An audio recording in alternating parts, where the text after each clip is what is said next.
Not only can you move and rotate elements in 3D space in Flash, but you can also animate that movement and rotation.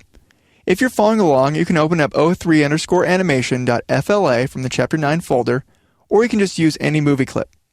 So on the stage here, I have a movie clip, and it's an instance of MC Animation. So I'm going to double-click it to enter its timeline, and then inside of the movie clip, you'll see another movie clip that's an instance of MC Board. On the timeline, I have 100 frames already.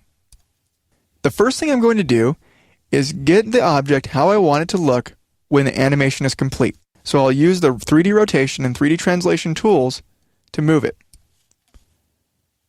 So I'll rotate it along the x-axis to make it look like the board's bottom is behind the Check It Out button and the top is in front of it. And then I'll use the 3D translation tool to move it down. That looks right. So I'll create a keyframe at frame 36. So I'll select frame 36 and press F6 on my keyboard to create a keyframe. I'll go to frame 35 and then right-click or control-click in between the two keyframes and select Create Motion Tween. Now we don't have any animation yet, and that's okay. But we want to define the motion tween first. Now what I'm going to do is create keyframes for all the properties I'm going to animate using the motion editor. I'll select the tween, go to frame 35, and then go in the motion editor. In the motion editor, I'm going to find basic motion, and for the X, Y, and Z positions, I'm going to create keyframes by clicking the Add or Remove Keyframe button.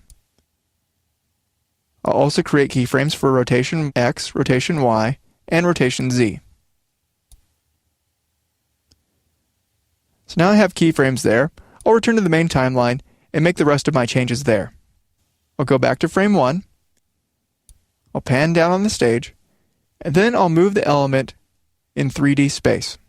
So I'm going to move it along the y-axis down, and then I'm going to use the 3D rotation tool to rotate it along the x-axis so that the top looks farther away and the bottom looks closer. And then I'll use the 3D translation tool to move it on the z-axis so it looks like it's farther away. Now if I scrub the playhead, you can preview the animation. And that looks right. So I'm going to test the movie with Command Return on the Mac or Control Enter on the PC. And there's our 3D animation working great. Now if you wanted to apply easing to these properties, you can do that using the motion editor, or you can select the tween in the timeline and apply the easing in the property inspector. This applies very simple easing to an animation, but it can still be effective. I'll drag the ease slider in the ease section of the property inspector when I have my motion tween selected all the way to the right. This creates an ease out animation, which you can see when I test the movie. Command Return on the Mac and Control Enter on the PC.